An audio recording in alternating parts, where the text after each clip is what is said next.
Y'all ready? Okay, this will be our July 7th, 10 a.m.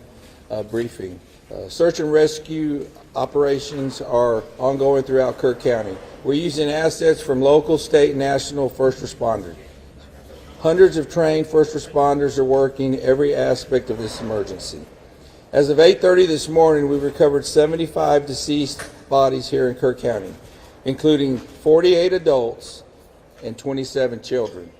Of this 48 adults and 27 children, 15 adults and 9 children are pending identification.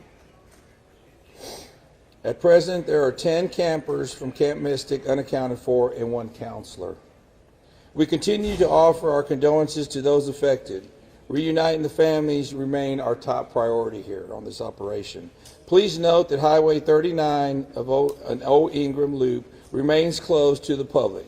Other than those who live in that area would not be allowed out there. I will now turn it over to Senator Cruz. City Manager Dalton Rice. Good morning, Dalton Rice, the City Manager for the City of Kerrville.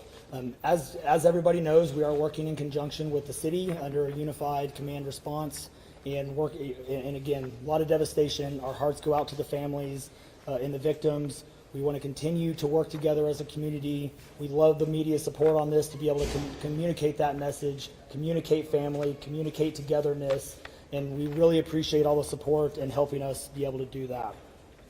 Search and rescue, as the sheriff said, search and rescue operations will continue today from Hunt in North Kerr County all the way to Canyon Lake in Comal County. Now, we're only focused on the Kerr County side, but we wanted to talk about that because for a linear from Hunt all the way to Comal County in a straight line distance is over 100 kilometers. This is a massive field that is happening. And again, this is unprecedented flood events. So we are still currently in the primary search phase, which is the rapid one.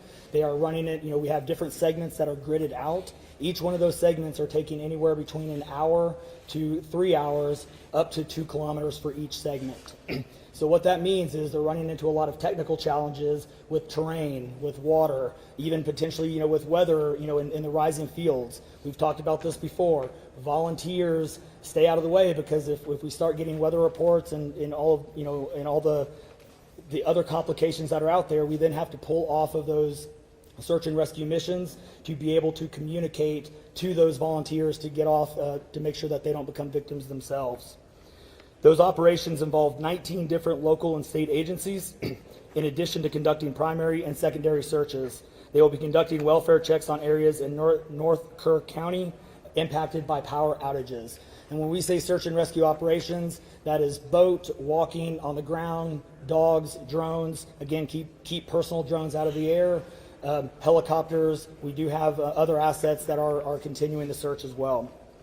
As of present, KPUB, which is the Kerrville Public Utility Board, is reporting continued power outages between Hunt and Ingram along the South Fork of the Guadalupe River in Hunt. In the South Fork area, there are approximately 40 down power lines and significant infrastructure damage. KPUB has brought in additional utility personnel to help with restoration, but it's not possible at this time when the power is going to be restored. There are some substations along with those power lines that we are still trying to get access to just from debris buildup or them being completely wiped out. So we do not have an estimated time on when those are going to be fixed. We continue to have substantial number of requests for volunteers, as I said before, and donation opportunities. We are asking those who want to volunteer to contact the Salvation Army in Kerrville by phone at 830-465-4797 or in person at 855 Hayes Street in Kerrville. Monetary donations can be made on the Community Foundation of the Texas Hill Country's website at www.communityfoundation.net. They have a Kerr County Relief Fund set up on that site. And I will now turn it over to the Mayor, Joe Herring. Thank you for being here. I need to tell my community and those families who are waiting, this will be a rough week. Primary search continues, and we remain hopeful every foot, every mile, every bend of the river. Our work continues. You need to know that we have been blessed with help from the community, from the state, and the nation. We have trained experts who are helping in this effort. If you want to volunteer, it is important that you contact Kerrville's Salvation Army and register. Dalton gave that number, but I'm going to give it again. 830-465-4797. We need focused and coordinated volunteers, not random people just showing up and doing what they do. We need to work together. As Dalton said, donations have been flowing in from around the world to the Community Foundation. Again, that website is communityfoundation.net. Please follow the City of Kerrville's Facebook page for updates. They're accurate. We take a lot of time to make sure we send out information that will be helpful, not only to residents, but to those who are visiting. I've said this 100 times, and I will say it again. We need your prayers. We need your prayers. Thank you. And now, Senator Ted Cruz.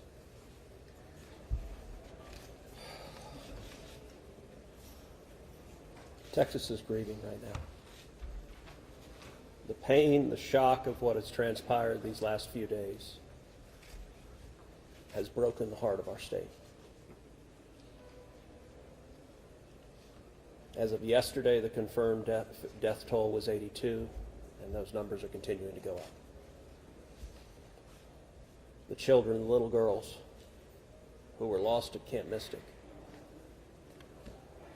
that's every parent's nightmare. Every mom and dad. Last week, we were picking up our daughter from camp here in Hunt. Our girls have gone to camp here for a decade.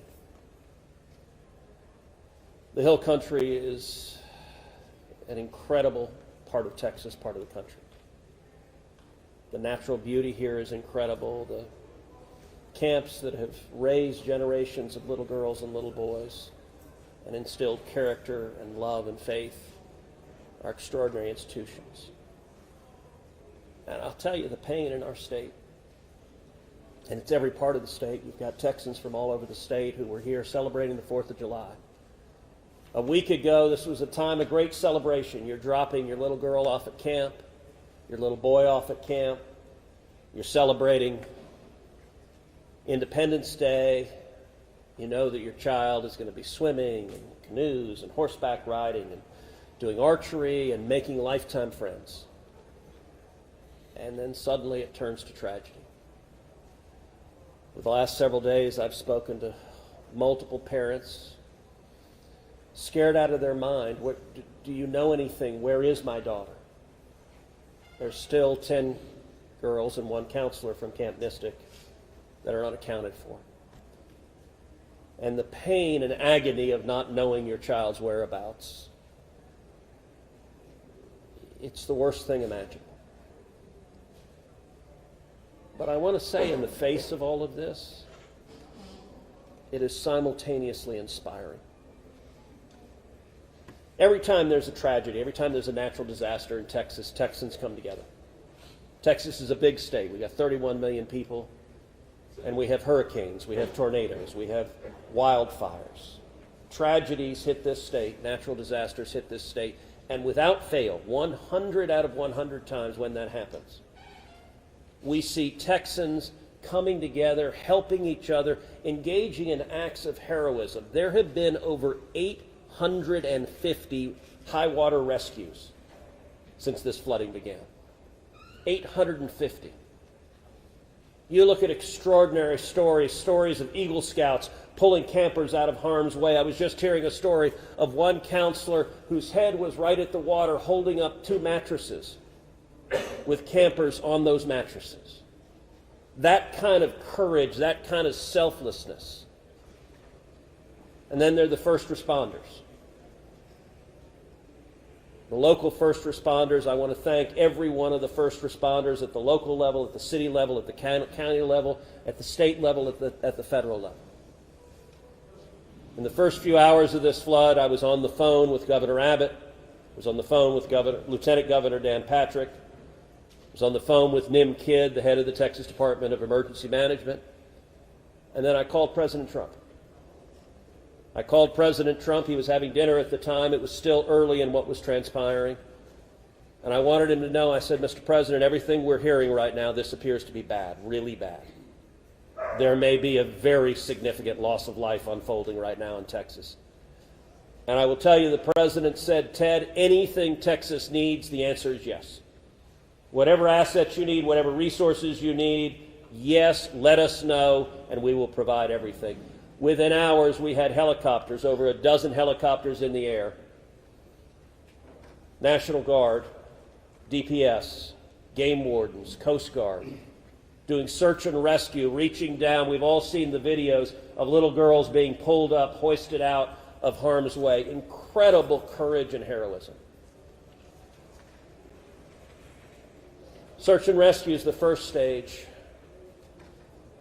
But the process of coming together and rebuilding is going to take longer. And I will say to all the grieving families, to all of those who've gotten the worst news imaginable, that your little girl, she's gone. I will say for many of us, those are friends and neighbors who've lost children. Got multiple kids who go to school with my girls.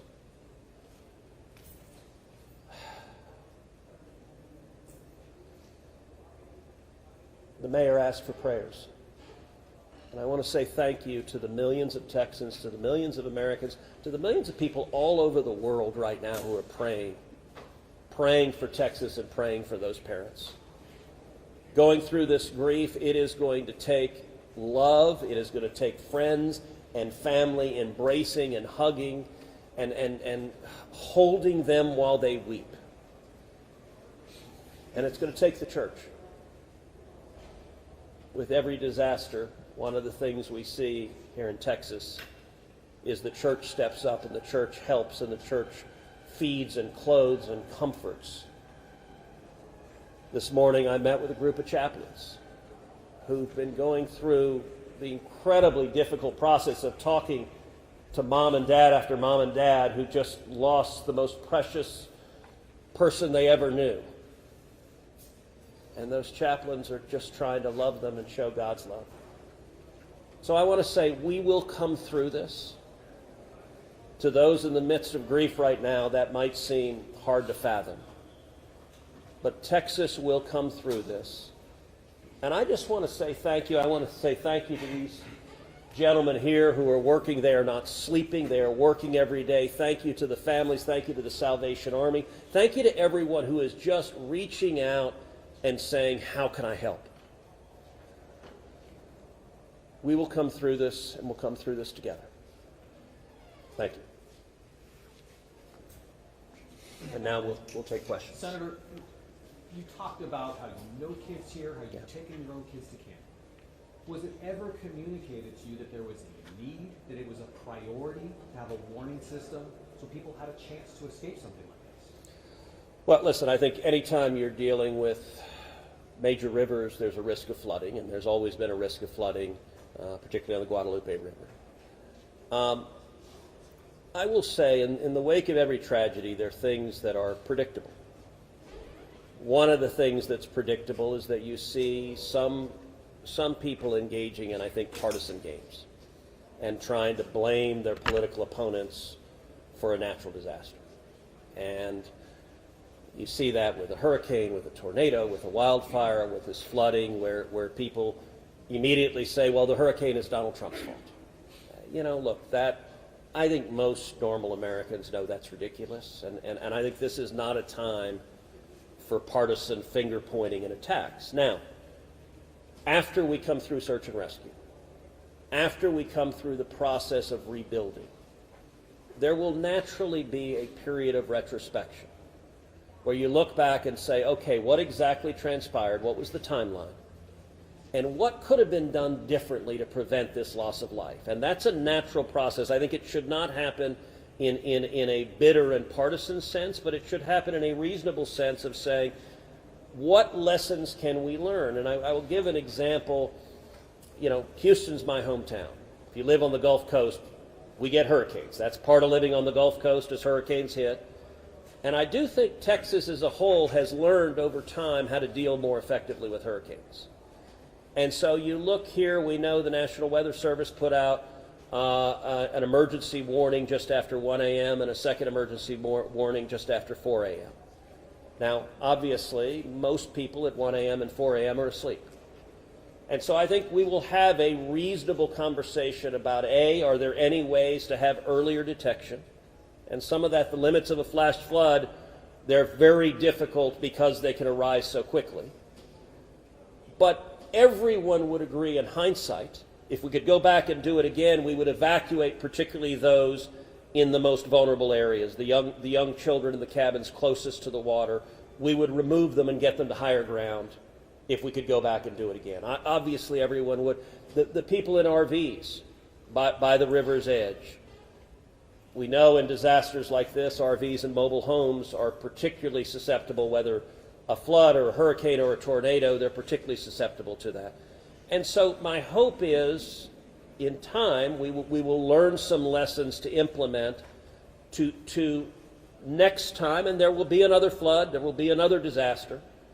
But next time there's a flood, I hope we have in place processes to remove especially the most vulnerable from harm's way. But I think that's going to be a process that will take a careful examination of what happened and how can we implement processes better in the future to prevent this same loss of life.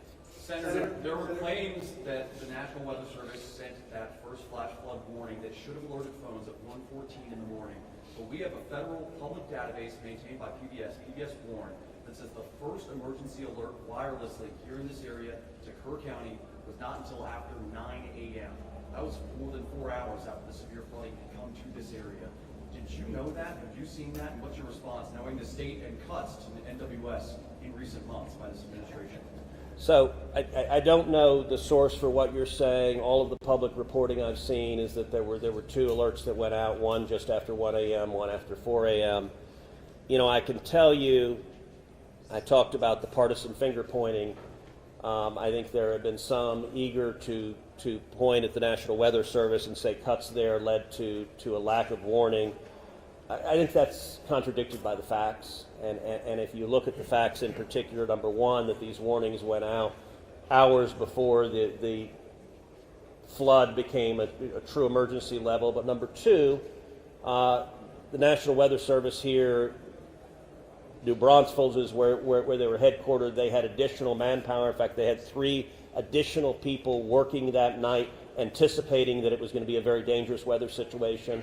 I also think it's worth noting that the National Weather Service Union, which has been very critical of the DOGE cuts, has publicly said that they don't believe that the reduction in staffing had any impact whatsoever on their ability to warn of this event. And so, look, I think it is reasonable over time to engage in a retrospective and say at every level what could have been done better, because all of us would want to prevent this horrific loss of life. But I think just immediately trying to use it for either side to attack their political opponents, I think that's cynical and not the right approach, particularly at a time when we're dealing with a crisis and we're dealing with grief. But does this make you question whether there should be cuts at the National Weather Service and FEMA? I know you've been supportive of FEMA. Look, I am very supportive of FEMA. I'm very supportive of the National Weather Service. They both perform essential roles, and I think it is critical in every federal agency, particularly when you're dealing with public safety, that we make sure that critical roles are maintained. That's a longer and broader discussion, but as I said, everything from the public evidence indicates that was not a contributing factor to what occurred here. Is it possible to get Dalton in just to talk about that and those the National Weather Service alerts? Because there were escalating forecasts throughout the day from the National Weather Service. What did the emergency managers of the county and other local officials do with that information, starting at 1:15 and onward, where you have the dire river forecast at 6:30 were emergency managers doing anything to put any processes in place for more people on the river? So overall, we were preparing for the July 4th, weekend. So we had National EMR on site. We were, basically stood up kind of a incident command post, if you will, to prepare for that event. So everybody was kind of up looking at weather. We looked at the weather before. When you looked at the National Weather Service, flood map, it spanned all the way from the west side of Texas, with Kerr County kind of being in that upper northeast corner of it. And so everybody, including the National Weather Service, was looking at where's the rain going to hit. We know it's somewhere in here, but with rain, especially when you're dealing with terrain, you got to figure out, sometimes you don't know until it falls. So once it starts falling, then you got to figure out, okay, how's the watershed going to do this? How's the science going to work? And when you had that north and south fork that we had talked about before, it all converged into one. We do know that a lot of the camps were looking at this just as much as everybody was. With the rainfall percentages, even the National Weather Service had looked at, and don't quote me on the numbers, but it was anywhere between 1 to 7 inches. We got significantly over that. And again, when it goes into very congregated areas and how that watershed shifts into the rivers, that impacts things. And so the camps, obviously, we've heard stories where campers were getting up. They were up at 3:30 in the morning. They were trying to move to higher ground. And the other interesting part of the terrain, and we've talked to UGRA folks as well. This is the headwaters of the Guadalupe. This is the beginning. This is where everything forms when it comes into the North and South Fork. And so as those things develop, it develops very rapidly, very quickly, and this rose very quickly in a very short amount of time. And so those campers that were able to do that, it worked. There's been the other question, and I'll just give this one out. Evacuations. Well, why don't we evacuate? Well, evacuation is a delicate balance, because if you evacuate too late, you then risk putting buses, or cars or vehicles or campers on roads into low water areas trying to get them out, which then can make it even more challenging, because these flash floods happen very quickly. That's what. And so we saw that in 1987, but was there any discussion about evacuating earlier, when it wasn't too late?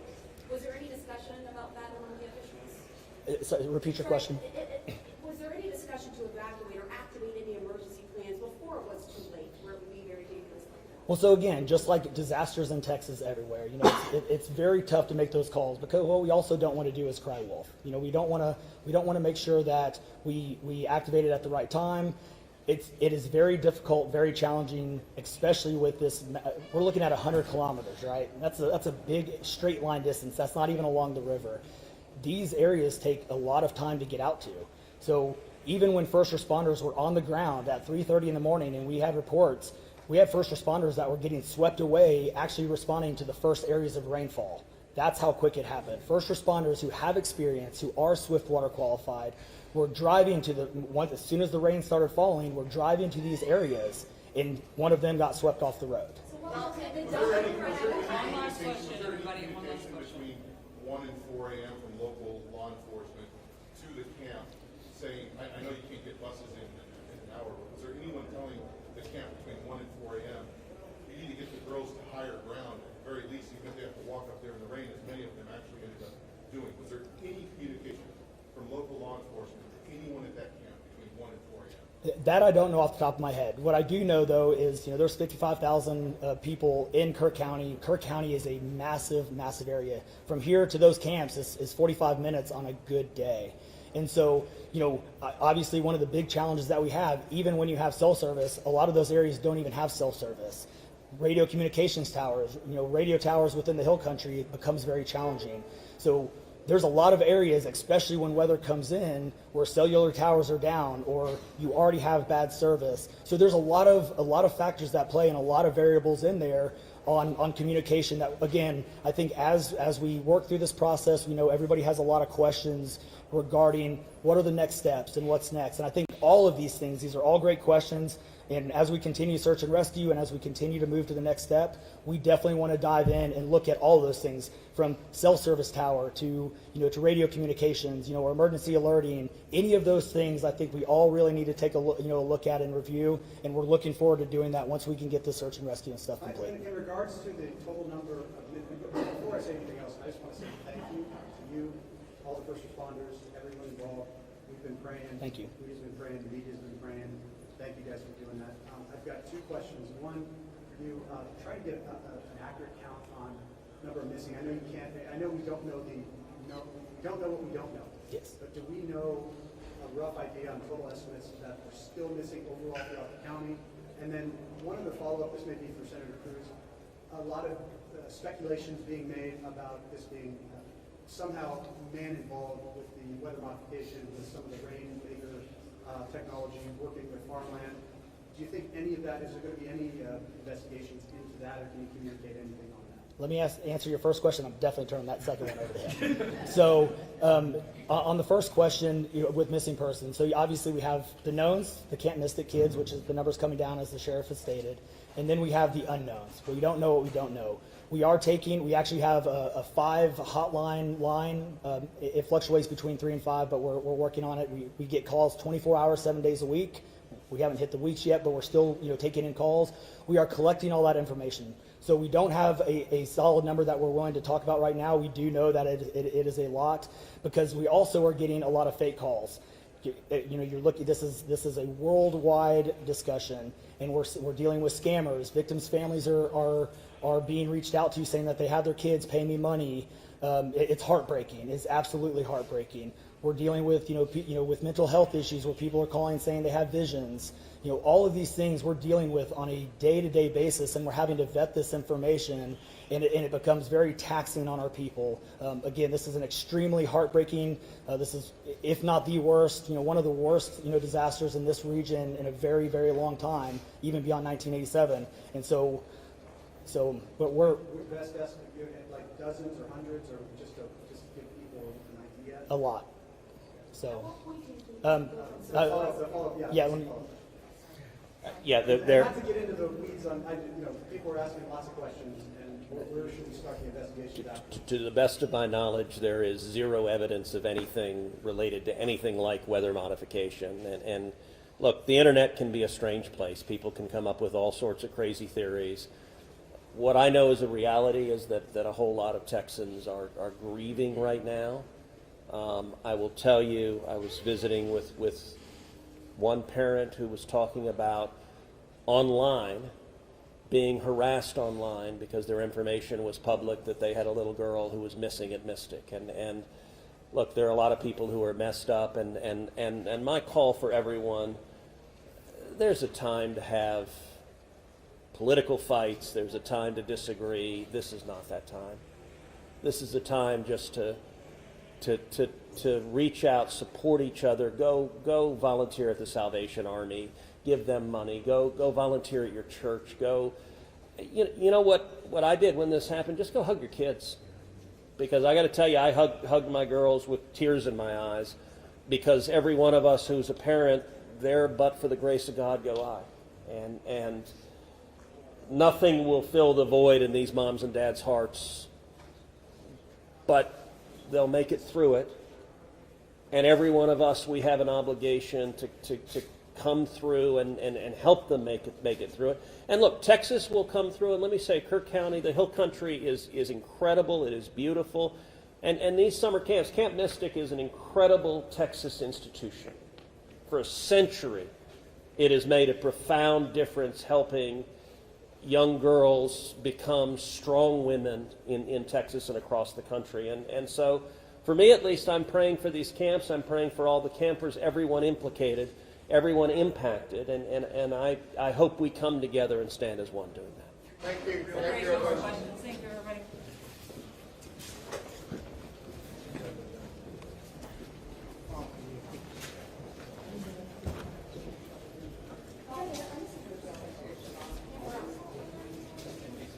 Hey, good morning, folks. If you were not here earlier, I put out some housekeeping notes. I want to repeat that. A couple of important things to note. Temporary flight restriction is still in effect.